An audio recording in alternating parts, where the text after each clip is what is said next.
Naglabas ng hinanakit si Kalingap Rab sa sama ng loob niya laban kay Kapeso. Si Kapeso ay isa din sa mga reactor na nakilala at natulungan ng pamilyang Matubang upang ito ay ma-promote at magkaroon ng subscribers.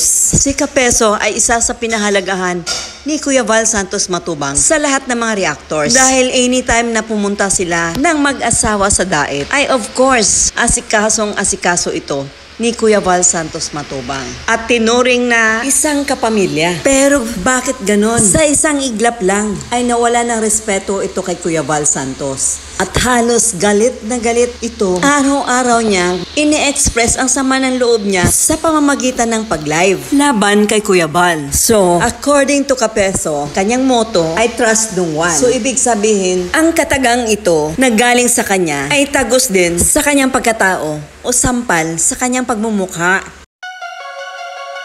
Dahil hindi naman siya nahiya at wala siyang hiya. Why? Of course, sa sobrang kabutihan ng pamilya Matubang, ito pa ang ginanti niya. Kaya nga, trust no one talaga. Itong katagang ito ay bumabalik talaga sa kanyang pagmumukha dahil wala talaga siyang hiya. At dahil sa kabutihan na ipinakita ng Matubang sa kanya, ay talagang hindi siya mapagkatiwalaan. Dapat kang mahiya, Kapeso, sa mga ginagawa mo laban sa Matubang. Minsan, ang kayabangan ay dapat tignan mo rin sa pansarili kung ito ay nababagay. At dapat alam mo ang katagang Kalingap. Are you pretending na isa ka sa Kalingap? But you never was. Dahil sa pag-uugali mo pa lang ay makikita na ng tao kung sino at ano ka. Pero ang iyong ipinakitang pag-uugali ay hindi. User ka, Kapeso. Even humingi ka ng kapatawaran sa pamilya Matubang. But damage has been done. Kaya yung sinasabi mong tuldukan, dapat tuldukan mo na at huwag ka na sa Kalingap. Dahil you don't deserve to be called as one of the Kalingap. Salamat kasi marami pa rin yung naniniwala kay Kuya Val. Kasi kilala ko si Papa eh. Kung mga matagal na kayong subscribers ni Papa, kilala nyo siya. Ganun talaga yung magsalita. Si Papa po, di naman po yan professional, di naman po yan doktor.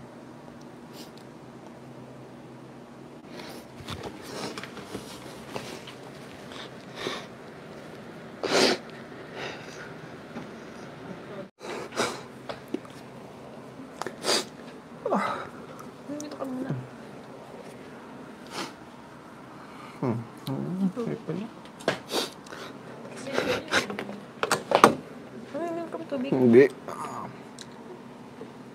Hindi. Panyo. Kailangan ko panyo.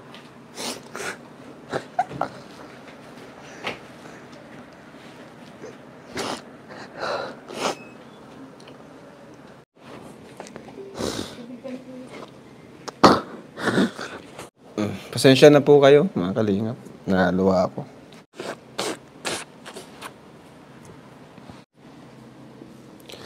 Ayan.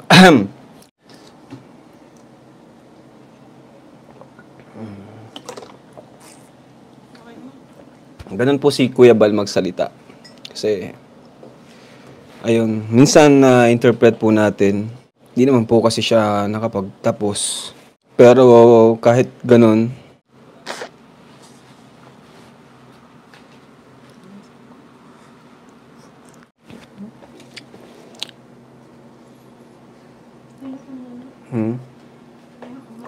hindi, okay na. Ayan, kasi si Papa po mga Kalingap, hindi siya professional. Minsan, masakit magsalita, di ba? Pasensya na po mga Kalingap. Ayan. Opo. Kasi yung iba po mga Kalingap, lalo pag di natin kilala si Papa, minsan ma-judge natin siya sa kanyang pananalita. Minsan, di natin maintindihan. Pero, ano bang mas importante? Yung action o yung sinasabi niya?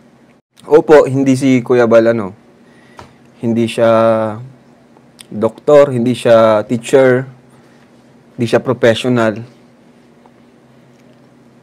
Pero, tinalo pa po niya yung ibang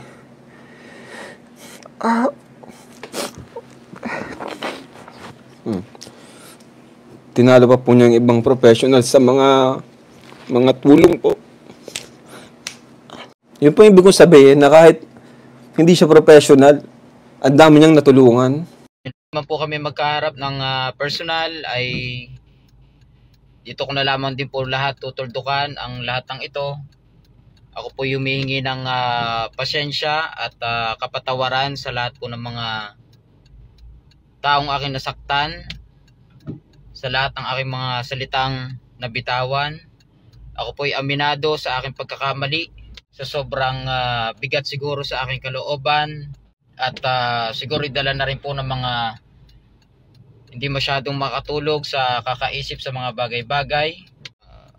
Hindi na ako nag-live dito dahil unang-una ho ay wala rin naman ng signal, kaya binidyo ko na lamang din ho. At ito na po yung pinakahuli na inyong mapapanood na sila po ay aking mababanggit. Unang-una ay kay Kuya Val. Kung ako man po ay sumobra na sa aking pananalita at sa mga masasakit na salitang aking nabitawan, ako po humingi ng kapatawaran sa inyo at sa inyong buong pamilya at sa lahat ng inyong mga taga-suporta dyan po sa Team Kalingap. At ganun din po kay Kalingap Rob. Napanood ko yung live mo at ng replay. Ako'y humihingi ng sobrang kapatawaran para sa iyo, kapatid. Kung ikaw man ay nasaktan dahil hindi natin maialis dahil ikaw ay isang anak na ako'y nakapagsalita sa iyong ama ng mga ganong kabibigat na salita na marahil ay sobrang bigat ng aking kalooban. Nadala ako ng galit, ano pa man ang aking mga nakita o nabasa o kung ano pa man. Ako humingi ng pasensya sa iyo, bro. Kalingap Rob, wala tayong masamang pinagsamahan. Hindi ko sinasadyang maipit kayo sa ganitong klase ng sitwasyon. Hanggang sa muli, anong masasabi nyo sa pag-ugali ni Kapeso laban kay Kuya Val?